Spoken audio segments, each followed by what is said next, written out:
Hey guys, Jordan here with VFX Vault again, and today we're going to make a tutorial going over how to do this nice smear effect. So if you take a look at our animation, you can see when he's going really nice and fast, it's got this little red kind of trail, kind of like a smear if you see the animations. Almost what you might use for a really fast animation effect to just give it that little bit of extra punch. If you're just looking to download the assets, I'll have a link down below where you can download this asset for free from vfx-vault.com. Feel free to sign up and check it out. All you need to do is register and it's completely free. But in this tutorial, we're going to go over how we can set it up and how we can tweak it a bit. It's going to be a pretty basic setup. We'll go over the material and the particle functions and how to actually attach it to our animation. So let's get into it.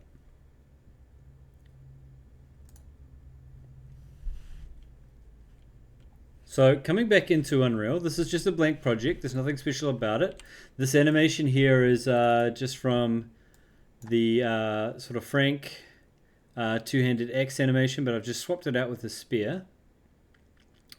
If we play it, you can see it's got the, try again, you can see it's got this kind of nice red kind of smear effect behind the spear. Now I made it red, but you can obviously make it whatever color you want. So just for the initial setup, we have to go into the skeletal mesh. We have to make sure, again, on our weapon bone, or whatever bone we want this kind of attached to, we've got the weapon socket effect. So we're going to socket our effect to the actual weapon because we need to read the weapon's velocity. How fast is this weapon moving? We've got the base where we want the trail to start, and we've got the tip where we want the trail to end, or the smear kind of effect to end. We're going to set the length between these points to use to set the width of our particle. So just make sure that you've got those sockets added and set up before we get into the Niagara system. So let's do that now. We will jump over to the Niagara system. And again, we're just using a notify track here, just a single note. I can get rid of this one. A notify track with a timed Niagara effect attached to our weapon socket for the smear card here with the Niagara system. So we'll go over this at the end as well once we've all built it, or as we build it. So the next step is we come back to our main content window and we just go new Niagara system. So we'll just go with a directional burst. Call this NS smear card. Now there are a few different ways we can do a smear. There's the card. We can do it with multiple cards that we twist, but I'll do that in another tutorial. We can do it with a ribbon. Again, I'll do that in another tutorial. This way is the simplest and kind of most effective way. So we open up our new system here. We don't need velocity, and we definitely don't need like gravity or drag, because this is going to be attached to our attached to the actual skeletal mesh, so it doesn't really need forces, but we will read in some forces. And we want to sample our skeletal mesh, so we bring in our skeletal mesh, we set it the source mode to attach parent, and the skeletal mesh that we want to put it on in our default and our preview mesh. Under the filtered sockets, we want to make sure we set our filtered socket to the tip. Actually, we'll set this one to the base. And then we come down to our sampling and we just make sure that we select it. So we go skeleton, sockets, direct, and then we're just sampling socket element 0. We'll save that. And we can just press F2 to rename, and we will go mesh, like mesh, or probably weapon base position, and we'll just copy paste. So copy paste, and we'll rename this weapon tip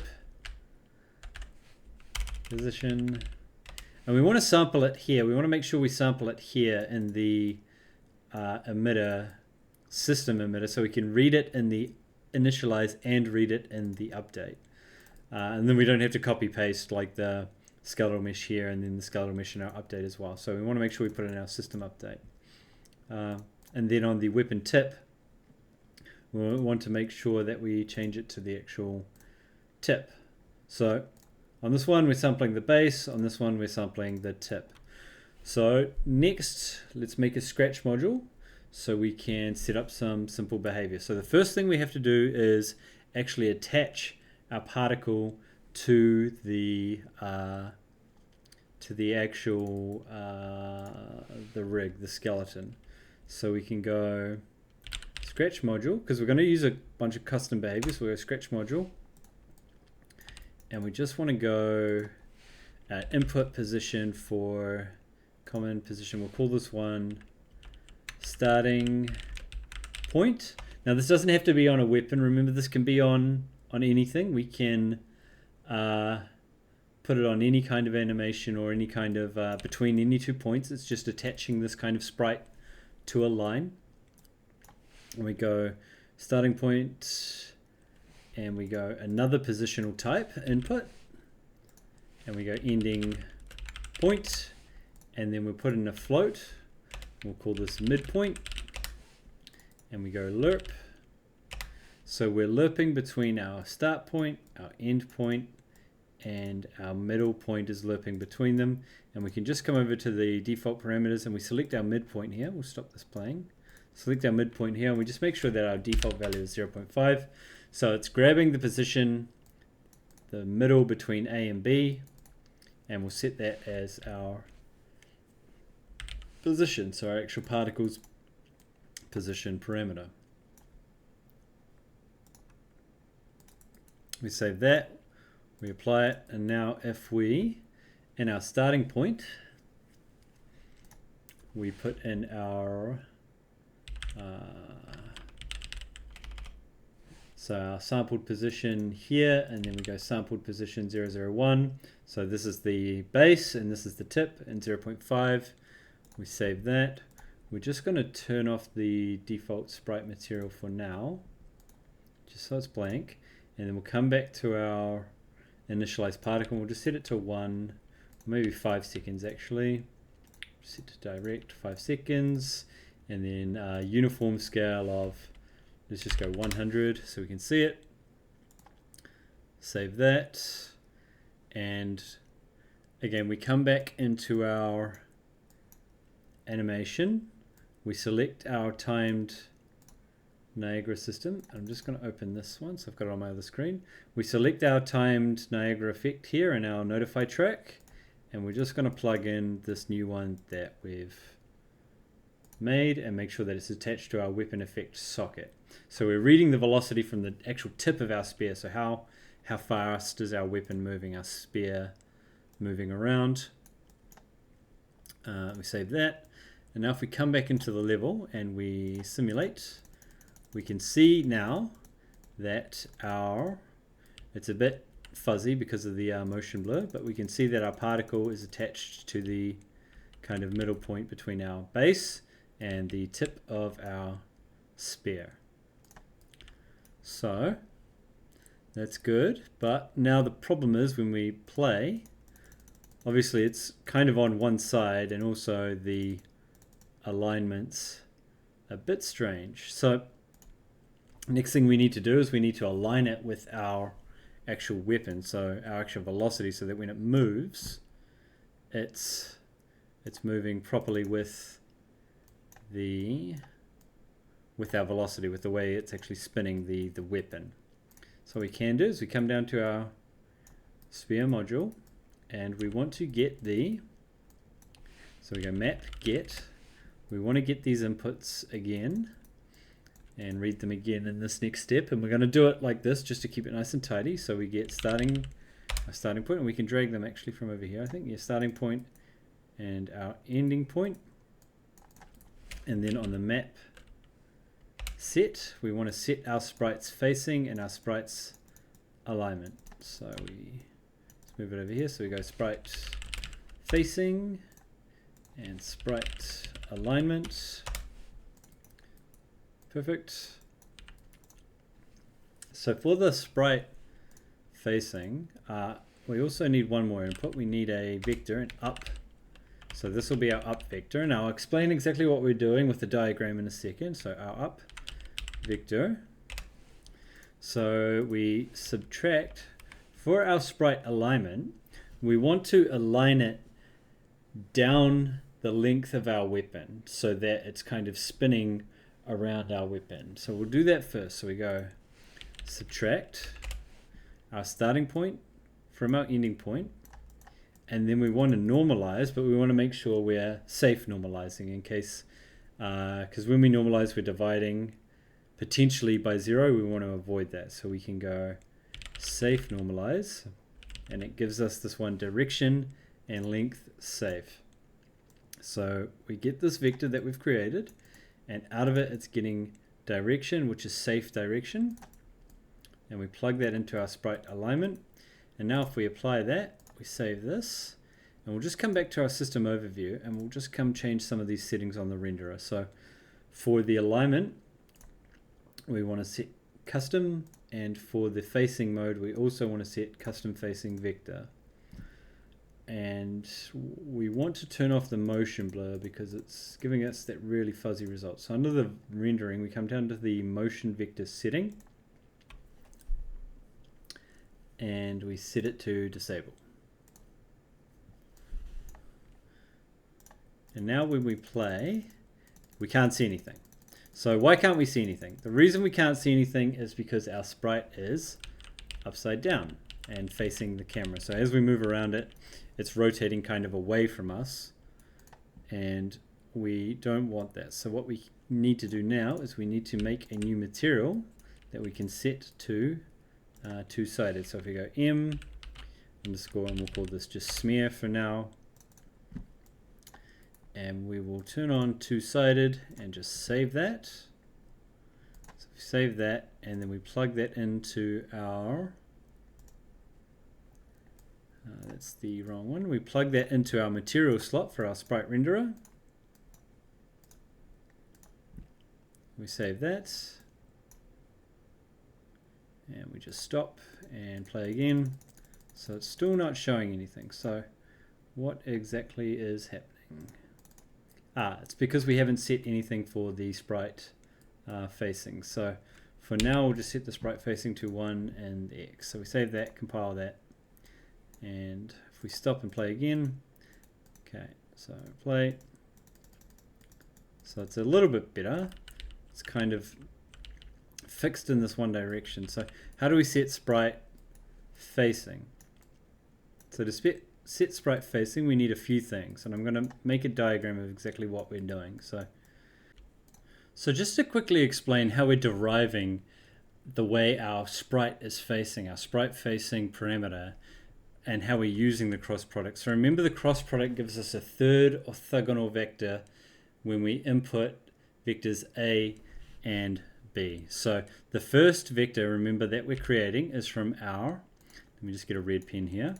We're going from our start point, which is here, to our tip, which is here. We are drawing a line. So let me just make it a bit smaller here. And we are, hold on, drawing a line from here to here. So this is our first vector. Then our second vector is our velocity, right? So we know that our, so we'll change it to blue. So we go around here, change it to blue.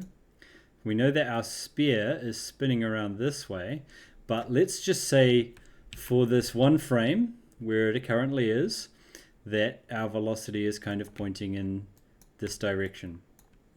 So you can see now we've got two vectors. We've got X in the red, which is pointing up our sphere, and blue, and the blue is our Y. So we cross X with Y, and it'll give us our third orthogonal vector, which is the up vector. So if we change it to green, and it's pointing up, so that is how we're using the cross product in this example. So now our sprite kind of knows that it's moving this way, so it has to face upwards. And then we're using, for our alignment, we're using just the red vector here, so it spins around that red vector. first we need to get our one, so we need to use the cross product. Now, if you don't quite know what the cross product does, that's okay. We take two given vectors, and then when we cross them, it'll give us a third orthogonal vector. So again, I'll draw a diagram once I've built it. So if we go cross here, and then we get our up vector, we safe normalize our up vector, because in this context, it could also be that it is a 0 if our velocity, because we're going to use velocity as our up vector. It could be that it's 0, so we don't want it to be 0, so because we're dividing by 0 for the normalize, we want to plug it into our cross here, plug our direction into the cross here, and we just plug in that cross to our sprite facing. If we apply that, save that, and we stop, and then we play again. So you see it's a little bit better. Now it's kind of aligned to one sort of direction, but the problem is we haven't plugged in our velocity. So for our up vector, we want to come back to our system overview, and in the up vector we want to plug in velocity. So our engine owner velocity. Okay, so we stop, play again. Now you see as our spear moves, it's kind of aligning the card with our velocity direction. As it slows down and the velocity turns around, then it moves again and again, and then it spins around. Awesome. But now the problem is our particle is in the middle of the spear. But what if we want it kind of behind the spear? So what we need to do next is we can come down to the renderer and we can just offset the pivot. I think we need to set it to 0 here in the X. We'll save that and we'll take another look. So we simulate. Okay, so it's 1 in the X because it's going in front of it. We want it to go behind it, so we set it to the other, to the other side of the pivot on our particle. So again, and we step through.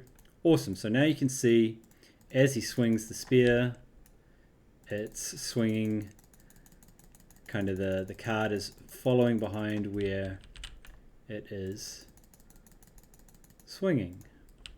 Nice.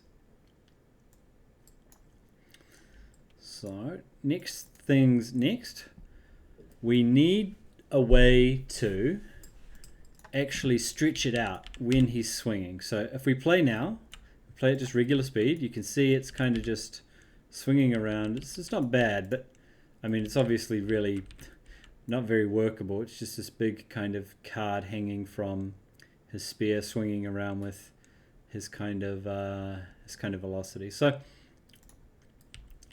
it's not too bad. What we can do next is we need to use this information, our velocity, all these different things, to we need to use this information to inform the actual scale of our particle. So what we're going to do is get a map get, and we have our starting point again, and we have our ending point, and we want to get the distance. So remember, the distance between our starting point, our ending point along our spear, we can use that to set the width of our sprite. So if we go parameter map, map set, so we're going to set our sprite size, parameter map set our sprite size, and then we go vector, sprite size.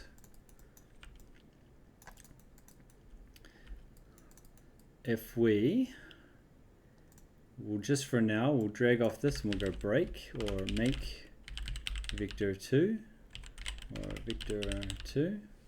So make vector 2, we'll just set our y to say 100. So y is the length, like how far behind our spear is it traveling, and x is the width, I think, or it might be reversed.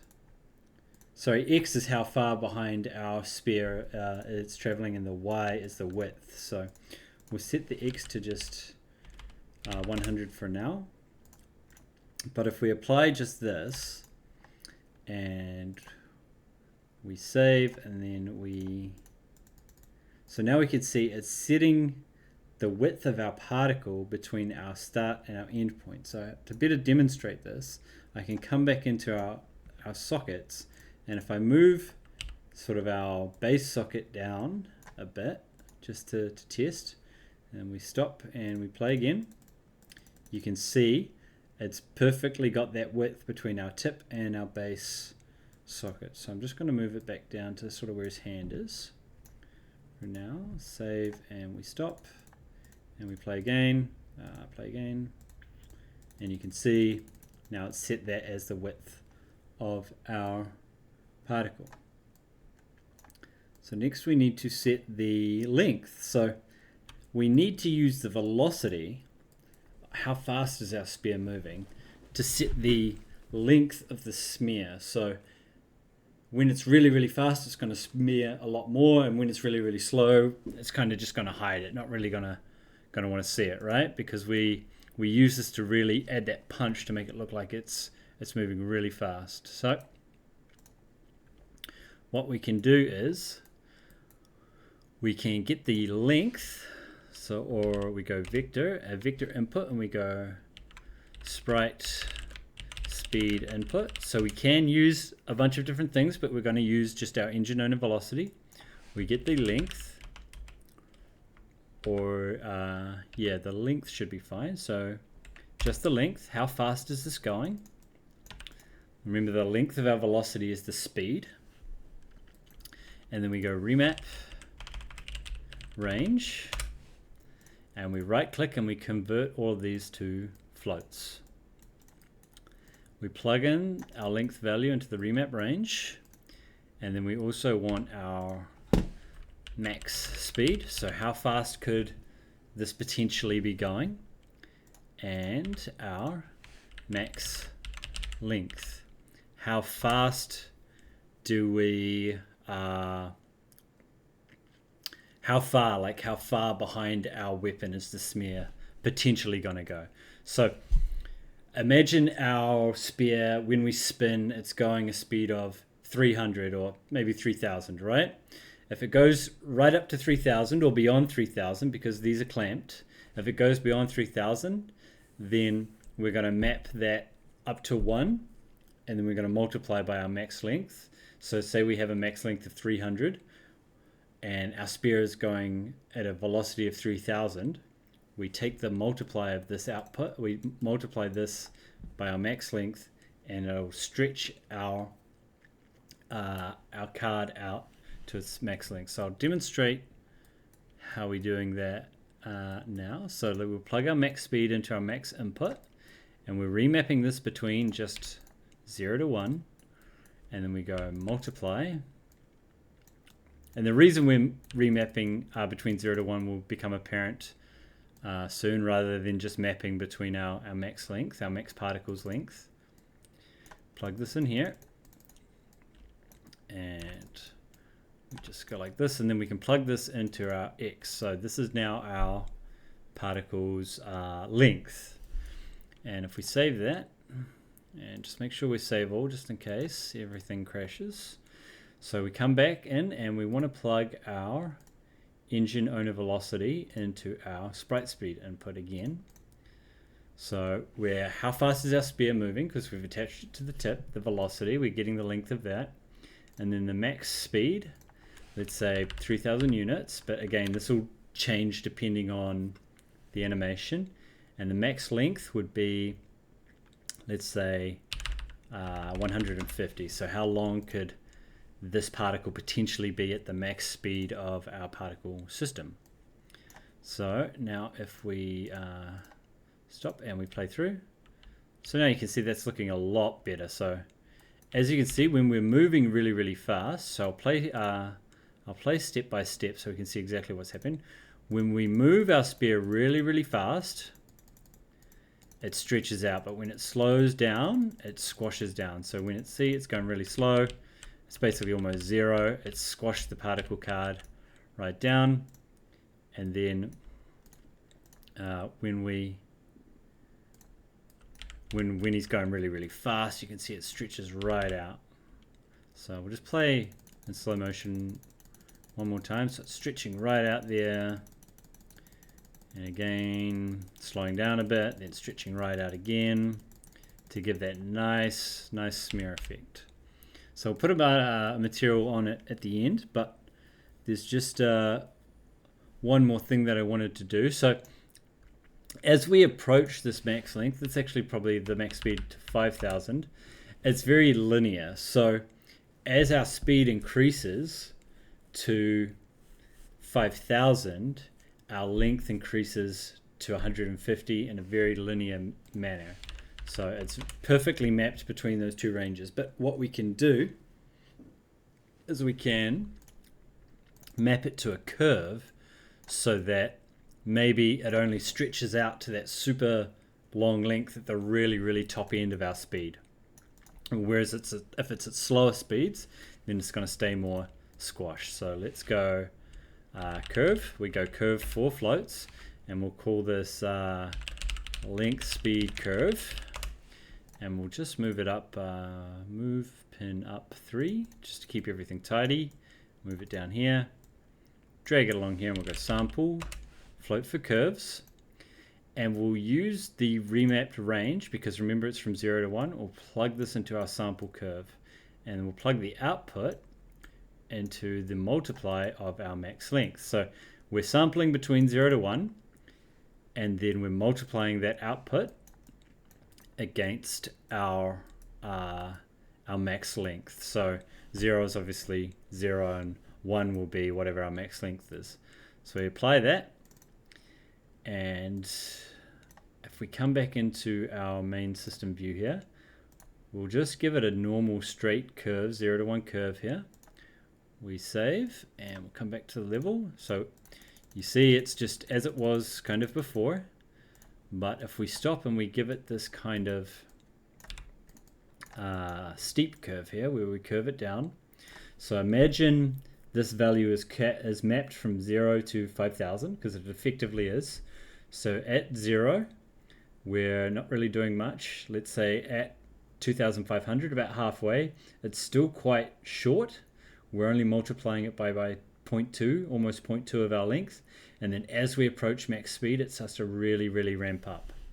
So we save that, and we test, and it's a bit better. So we'll look at it from the top here. It's a bit hard to see because we'll make the material just a bit darker so it stands out a bit more. This really dark gray, and we'll just save that so it's a bit more obvious, and we play. Okay, so now you can see it's really only showing up when he's going super fast, like right on the peak of those swings where he's going really super fast. We're getting those stretches on that card, that nice smear kind of effect. So lastly, what I want to quickly do is we might want to set this differently, where we might want to use our own sprite input, where we're not calculating the length using this math. We might want to calculate the length a different way. We might want to just put in the length, if you want to put in the length, right? So we go static switch, and then on the static switch we've got this really helpful option where we come down and we go this one called integer constant, and we'll go vector 2D for our switch. And then the really nice thing about this integer constant, it's a little hidden, took me a while to find this one, but we can click these little drop downs and we can actually change the name. So we'll change this one to use distance and velocity, and this one here to sprite size. And we'll change this input on the map set. We'll change the namespace to local, because this is now a local value inside. It's not writing to our particles. We want to write to our particles at the end. So we go map set, plug this in here, plug this in here, and we'll go sprite size, and we'll change this to, just rename this one to local sprite size, and we'll go map get, and we'll go new vector 2D, and we'll call this one sprite size as an input. So we can plug the sprite size as an input into the sprite size pin here. I'll plug this in over here, and we'll go local sprite size, or probably a better name is like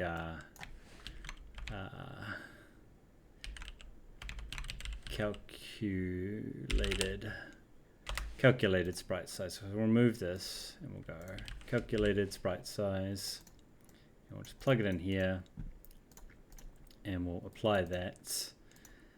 And we've got a few extra inputs here, so we can switch between setting a sprite size. So we go like 50 here and 50 here, and now it's just going to give us this basic square if we look at it. So play it again. So it's just this default kind of square size, or we can go use distance and velocity, where it's going to use all of this stuff here. So we just need to quickly go through and tidy this up. So one really nice neat feature that they gave us to help us tidy things up is we'll call this sprite size switch. One really nice feature that they put in 5.5 to help us, or it's 5.4 I think, to help us keep all of this really nice and tidy, is the hierarchy. So we click this button here, edit input hierarchy, and we'll call this top one position.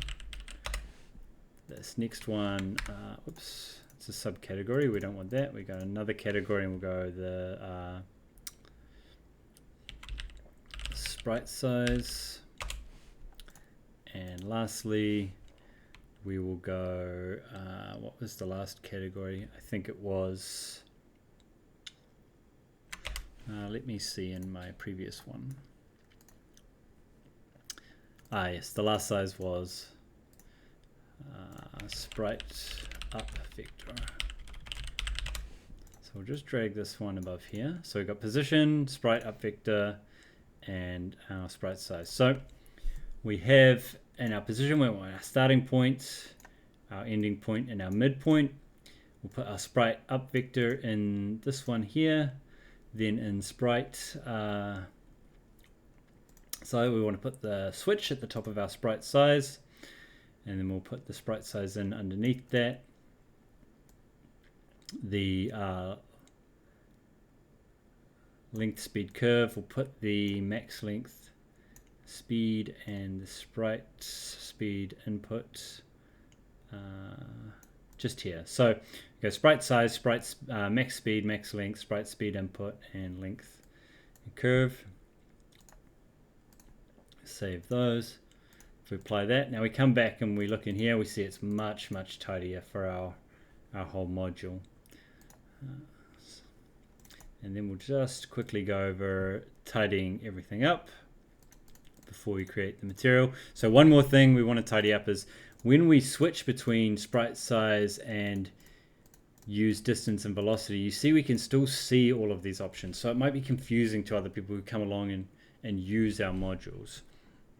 So we can easily disable them when we switch. So we'll come to the first one, the length speed curve. We have this, when we select it here, we have these variable options, and we want to just come down to the visible condition, and we want to set the name. So we're going to watch another variable. We go sprite sprite size input. So we sprite size switch, sorry. So we make sure the sprite size switch matches the name of the switch that we made, and we just want to set the target value to 0. So that means when we're using 0 or the first input on the integer switch here, it's going to be visible. But if we set it to 1, it's going to be invisible. So on the max speed, we want to copy and paste the sprite size switch. On the max length, we want to do the same thing, set it to 0. On the max speed, same thing, set it to 0. On the sprite speed input, same thing again, and we set it to 0. And then on the sprite size input here, we'll do the same thing again, but we set it to 1. So when we're set to 1 on the static switch, we're showing the sprite size. When we set it to 0, we're showing the calculated inputs, so we can use velocity in the curves and such. So if we save and apply that, now you can see when we go sprite size, it's just giving us the sprite size input. Distance and velocity, it's giving us these other inputs. So we can save. Awesome. So now that's really, really nice and tidy, really easy for anyone else that wants to come along and use it. Save. And then one last thing before we finish up.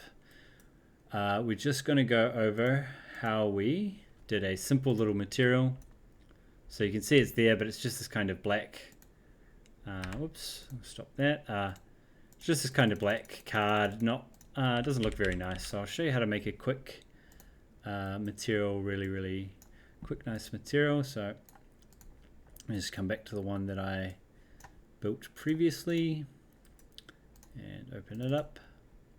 Okay, so in our material, let's open up our material and bring it onto the main screen. So in our material, we just want to grab a linear gradient. We want to invert the U channel, and we'll just quickly blast through this because it's not really the point of the tutorial. We'll add these two together so it gives us a nice diagonal gradient. When we add them, we need to multiply them in half because there's two sets, so 0.5. And just to make a nice hard line, we'll multiply by 10. And then we will power it first. We'll go power by a value of 10. So if we just start previewing, we've got this diagonal gradient. We want it in the bottom left because the way our sprite is kind of mapped to our our weapon. And then we multiply by 50, and then we just want to saturate the output because we've got some big numbers there. Saturate the output to clamp it between 0 to 1, and we'll just multiply by our particle color, and we'll set that for our, we'll set the saturate for, and we'll multiply the saturate, sorry, by our opacity and our emissive color. And we'll just change these blend modes here down to additive, and make sure that it is, it's still two-sided. And we can plug the base color as well into our base color. We save that, and then once that's saved, if we come in, and it should work. So we need to reverse it. I think if we reverse there you go. So if we take off the 1 minus, sorry, and we reverse the X channel, so it should look like this, so just a simple smear material. And we will come in, and also we can play with the scale color. So let's set the scale color maybe down 0.2 to make it a bit more subtle. And we stop and we play again. So if we just come through and watch it, see it gives us this nice kind of smear behind our weapon. And we might even just set it to unlit. So we'll go just unlit for now, and we'll save that.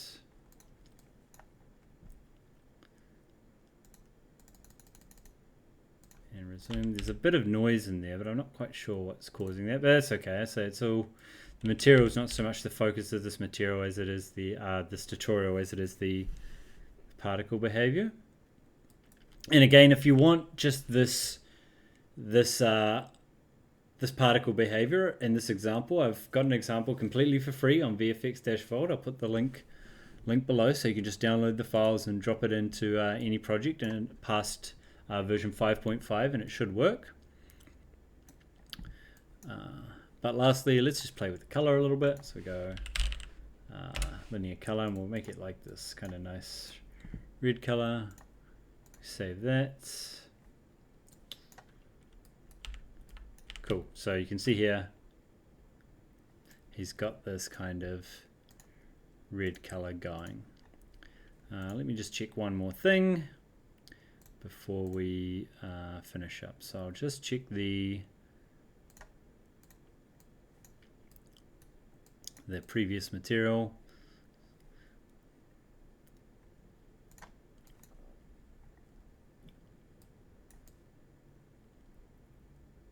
Right, so I hope that was helpful.